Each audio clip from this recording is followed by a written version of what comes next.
I've not discussed my envelope painting. I painted envelopes as a protest.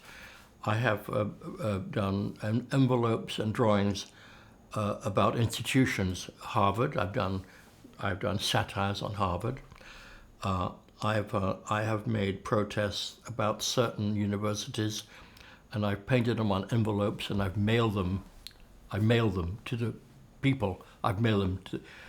There's not many times that I don't get very much response. But SUNY Purchase did threaten me, uh, and that was a joy. That was a great joy. Stop these envelopes arriving.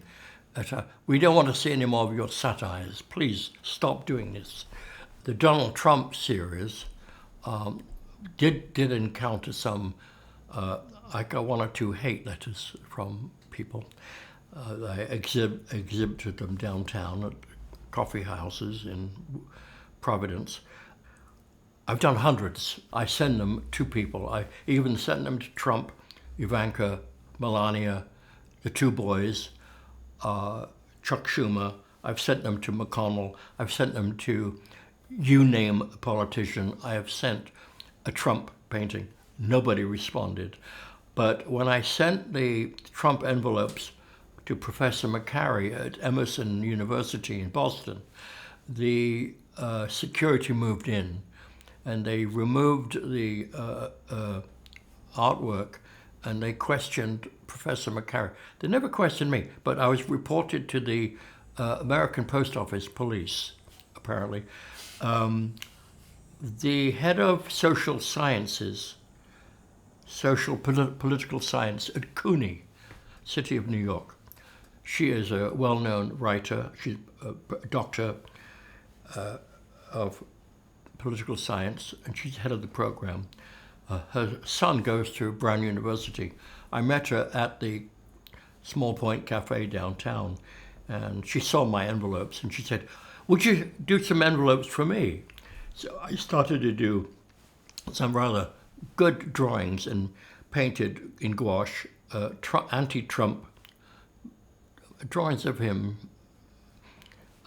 like Trump at 4 a.m. What does he look like? His hair's all tousled.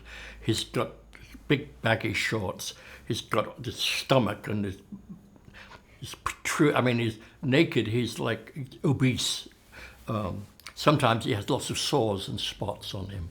Sometimes he's got like Ebola crawling up on one side of his face, and he's saying, "I don't believe there's any bad viruses around." And so I did these drawings, and I sent them to the City of New York University head of political science, and they were seized, uh, and she apparently what she told me was she dressed the security down. She said, "How dare you? This is political satire," and she let them. She retrieved them and she pushpinned them to the corridors, whatever she did.